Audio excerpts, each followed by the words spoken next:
Hello നമസ്കാരം. മറ്റൊരു വീഡിയോയ്ക്ക് എല്ലാവർക്കും സ്വാഗതം. കഴിഞ്ഞ 6 മാസം വീഡിയോ ഇടാത്ത കാരണം വെച്ച് ജോലിയും തിരക്കിലൊക്കെ ആയിരുന്നു, അതുകൊണ്ട് ഞാൻ പറയുന്നത്. അപ്പോൾ ഇന്നത്തെ വീഡിയോ എന്ന് വെച്ചാൽ കേരള വിഷൻ്റെ 100 Mbps വീഡിയോ ആണെന്ന്. 699 പ്ലാനും പ്ലസ് GST കൂടെ ചേർത്ത് വരും 750 സംതിങ് ആണ് നമുക്ക് ഈ പ്ലാനിൽ കൂട്ടിയേക്കുന്നത്. അപ്പം നിങ്ങൾ ഏത് മോഡാണ് ഉപയോഗിച്ചതെന്ന് ഞാൻ പറഞ്ഞു തരാം. ഞാനിപ്പം അന്ന് എൻ്റെ ഈ കേരള വിഷൻ വീഡിയോസ് എടുത്ത് നോക്കിയാൽ അതേ സെയിം മോഡാണ്. നെറ്റ്ലിങ്കിൻ്റെ HD 823 RGW എന്ന് പറയുന്ന സീരീസ് ഒരു മോഡാണ്.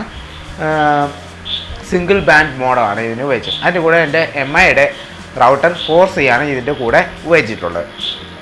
അപ്പം നിങ്ങൾ പുതിയ കണക്ഷൻ എടുക്കുകയാണെങ്കിൽ കേരള വിഷൻ തന്നെ അവർ പുതിയൊരു ഇതാണ് K5 എന്ന് പറയുന്നൊരു അവരുടെ ഒരു പ്ലാൻ ഉണ്ട്. അതിൻ്റെ കൂടെ നിങ്ങൾക്ക് റൗട്ടർ ഫ്രീ ആണ് എന്നൊക്കെ പറയുന്നത് കേട്ടിട്ടുണ്ട്. അപ്പം റൗട്ടർ ഫ്രീ ആയിരിക്കും. അതേസമയം 100 Mbps പ്ലാനിലൊക്കെ ആണെങ്കിൽ ഒരു ഡ്യുവൽ ബാൻഡ് റൗട്ടർ ഫ്രീ ആയിട്ടുണ്ട് കിട്ടുമെന്നൊക്കെ പറയുന്നു. അപ്പം വിശേഷങ്ങളായിട്ട് വരാം. ഞാനിപ്പോൾ എടുത്തേക്കുന്ന 100 Mbps പ്ലാനിൻ്റെ വിശേഷം കാര്യം കാണാം. സ്പീഡ് ടെസ്റ്റ് നോക്കുകയാണെങ്കിൽ നിങ്ങൾ ഇടത്ത വശം വലത്ത വശം കൊണ്ടുപോയാൽ സ്പീഡ് ടെസ്റ്റ് ഓക്ലയുടെ സ്പീഡ് ടെസ്റ്റും ഫാസ്റ്റ് ആക്കണം. നിങ്ങൾക്ക് തരക്കേടല്ലാതെ നല്ല സ്പീഡൊക്കെ കിട്ടാം. 100 Mbps സ്റ്റേബിളായിട്ട് തന്നെ കിട്ടുന്നുണ്ട്, ഒരു വ്യത്യാസമില്ല. ഈ ഫയലൊക്കെ ഡൗൺലോഡ് ചെയ്യുമ്പോൾ കറക്റ്റായിട്ട് 10.1 Mbps കിട്ടുന്നുണ്ട്. എന്ന് വെച്ചാൽ MB/s ആണ് കിട്ടുന്നത്. അപ്പം കുഴപ്പമില്ല, ഒരു സിനിമയൊക്കെ സ്റ്റേബിളൊക്കെ ആയിട്ട് ഡൗൺലോഡ് ആകുന്നുണ്ട്. അതേസമയം അപ്ലോഡ് നോക്കുകയാണെങ്കിൽ അപ്പം അപ്ലോഡ് ആണ് കേരള വിഷൻ ഏറ്റവും നെഗറ്റീവ് സൈഡ് എന്ന് പറയാം.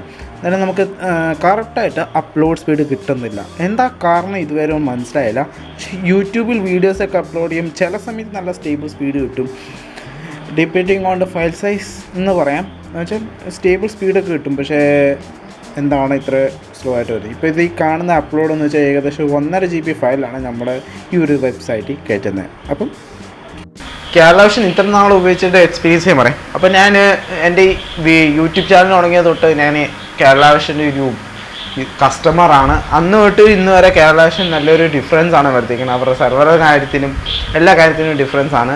ഇപ്പം എനിക്ക് ഇവിടെ ഫൈബർ കിട്ടാനുള്ള ഒരു ആകെ വഴിയെന്ന് വെച്ചാൽ ഇവിടുത്തെ ലോക്കൽ കേബിൾ ഓപ്പറേറ്ററാണ്. എന്ന് വെച്ചാൽ LCO വഴിയാണ് നമുക്ക് കേബിൾ കിട്ടിയേക്കണേ.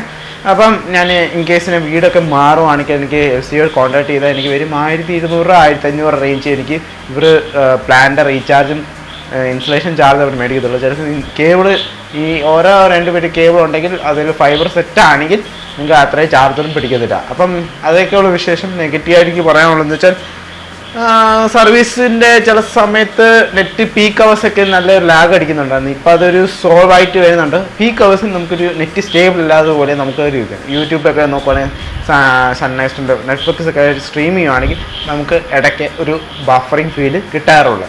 അപ്പം അതൊക്കെയുള്ളൂ വിശേഷം. ഇപ്പം എനിക്ക് പറയാനുള്ളത് ലൈക്ക് ആൻഡ് സബ്സ്ക്രൈബ്. പിന്നെ എന്തെങ്കിലും നിങ്ങൾക്ക് കേരള വിഷൻ വിഷയമാണെങ്കിൽ നിങ്ങൾക്ക് താഴെ നിങ്ങളുടെ എക്സ്പീരിയൻസ് ഷെയർ ചെയ്യുക. അങ്ങനെയുണ്ട് കേരള വിഷൻ അതൊക്കെയാണെന്ന് പറഞ്ഞിട്ട് ഷെയർ ചെയ്യുക. അപ്പം മറ്റൊരു വീഡിയോ കാണാം. ശരി, എന്നാൽ ബൈ ബൈ.